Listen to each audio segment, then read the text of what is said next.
शिवराज्याभिषेक सोहळा कोल्हापुरात नवीन राजवाड्यामध्ये पहिल्यांदाच शिवराज्याभिषेक सोहळा हा साजरा होतोय आणि विविध कार्यक्रमांचं आयोजन त्या ठिकाणीही करण्यात आलेलं आहे।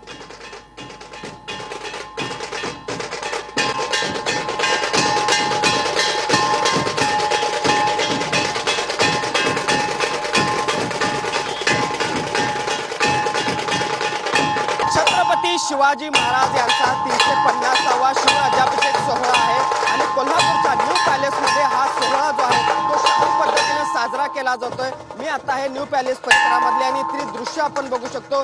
ढोल ताशाचा गजर, त्याचबरोबर आर्मी बँड, अशा सगळ्या वातावरणामध्ये हा शिवराज्याभिषेक सोहळा जो आहे तो साजरा होणार आहे। 9:05 शाहू छत्रपती यांच्या उपस्थितीमध्ये हा सगळा सोहळा जो आहे तो आपल्याला होणार आहे आणि आपण बघतो याची तयारी आणि उत्साह किती मोठ्या प्रमाणावर आहे। या सगळ्या सोहळ्याआधी आपण बघतोय ढोल ताशा पथक या ठिकाणी आलेलं आहे, त्यांच्याकडून सादरीकरण आहे ते देखील केलं जात आहे। यानंतर आर्मी बँड कडून देखील एक सादरीकरण केलं जाईल, त्यानंतर पोलीस पथकाकडून देखील मानवंदना जी आहे ती दिली जाणार आहे आणि त्यानंतर हा सगळा शिवराज्याभिषेक सोहळा होईल। मात्र आपण बघतो या सगळ्या सोहळ्याला आता सुरुवात झालेली आहे आणि ढोल ताशा पथकाच्या माध्यमातून आता या सगळ्या सोहळ्याला सुरुवात झाल्याचं पाहायला मिळत आहे। जर्नलिस्ट सुनील काटकेसह भूषण पाटील, TV9 मराठी, कोल्हापूर।